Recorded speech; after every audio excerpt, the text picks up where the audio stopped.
Assalamu alaikum warahmatullahi wabarakatuh.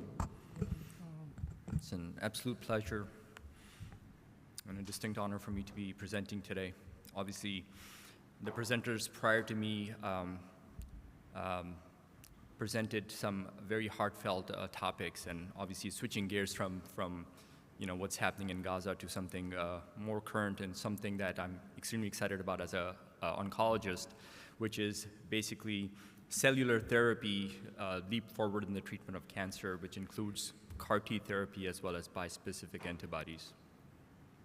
So I'm just going to spend quick 30 seconds to give you guys a crash course on cancer biology, the best as I can here. So cancer is a heterogeneous condition with complex biology. No two cancers are alike. You can have two patients, same age, both with acute myeloid leukemia, may have very different outcomes because of the complex cytogenetics of the disease itself. Cancer has the capacity to grow. So by definition, cancer has the capacity to grow without regulation. They have resistance to mechanisms of self-death known as apoptosis, and they find ways to invade as well as evade immune system. So is there a way for us to harness the immune system ability to recognize cancer and destroy it? Well, that's exactly what CAR T therapy does. So CAR T stands for chimeric antigen receptor T cell therapy. Patients' own T cells are extracted. They're modified in a lab to express CARs. They're infused back into the patient. And basically what they do is they go after the cancer that the CAR is specific for and destroys it. I'm going to walk you through a quick overview of how this process looks like. So it starts with a patient coming in, being admitted for apheresis, which is collection of the white blood cells. These cells then are shipped to a facility that manufactures these CARs, expands them, and then once the CARs are ready, which takes about 3 to 4 weeks, patient gets hospitalized for lymphodepleting chemotherapy for typically 3 days, and then these CARs are infused back into the patient. The purpose of the lymphodepleting chemotherapy, it serves two major roles. One is to basically eliminate the current immune system, so allows the CARs to expand when they're infused. And secondly, it can also make these antigens more exposed when the CARs are infused.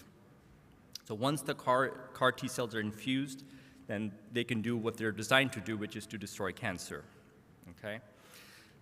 This slide demonstrates a basic mechanism of how CAR T therapy works. So on the left, which is the blue cells, this represents the CAR T.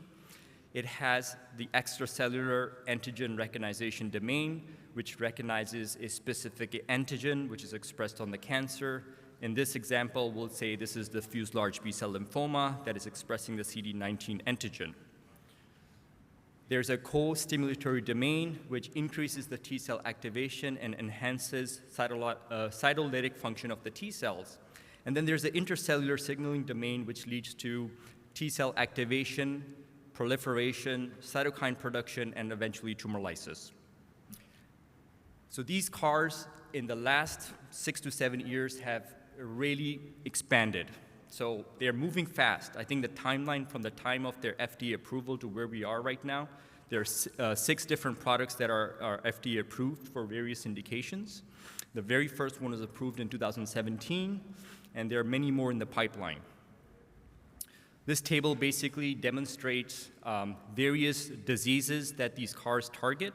So CD19 is a target that is expressed by immature B cells. So although acute lymphoblastic leukemia, which is ALL, is a very different disease compared to, let's say, CLL or diffuse large B-cell lymphoma, they share the same antigen. So theoretically, if a cell expresses CD19, you can target them with a specific CAR. Another example of a specific CAR, which is BCMA, B-cell membrane antigen. This is expressed on myeloma cells. So similar concept again, specific target for a CAR T to detect and destroy. I know later in the day we're going to have interesting talks on AI and how it's going to impact the healthcare. I was sitting down while I was preparing for this presentation. I figured, let's put ChatGPT to the test. I asked it to create a humorous diagram for my presentation, and I think it did a fairly decent job. Here you can see a CAR T basically going after the cancer cells.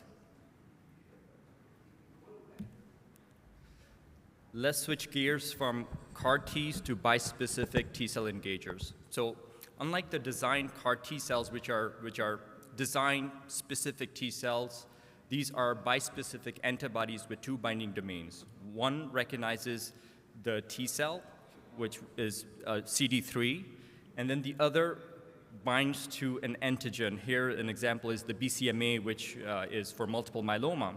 This binding basically brings the cytotoxic T cell in the close proximity of the malignancy, causing it to basically die.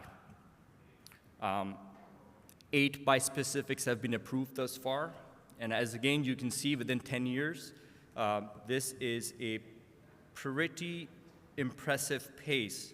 Most recently, actually this year, there was a medication called Imdelltra, which was approved for small cell lung cancer. This is the first bispecific for a solid malignancy. All the others were for leukemias and lymphomas. But again, this just kind of sets the stage for where are we going to go from here. And there are many more bispecifics and CAR Ts that are in the pipeline.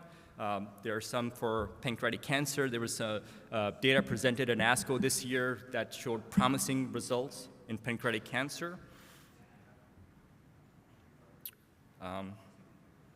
Again, I'm just going to skip through this table. It just lists out the name of the medication and the targets that they go after. Let's talk about the side effects. I think in medicine in general and oncology in particular, everything we do comes with side effects. So CAR T and bispecifics clearly has revolutionized our field, but it does have side effects that are worthy of note. In particular, cytokine release syndrome. A condition, if not managed appropriately, can have a very high mortality rate.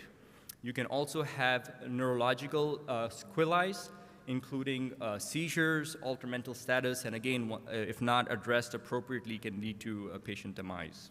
So let's very briefly touch upon what is cytokine release syndrome.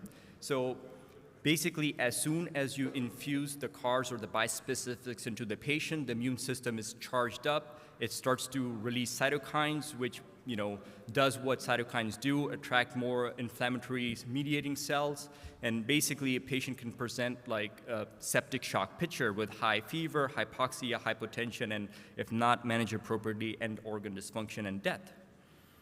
I think 2 minutes. I think the battery ran out too, so maybe a good interval for me to, I guess, perhaps wrap this presentation.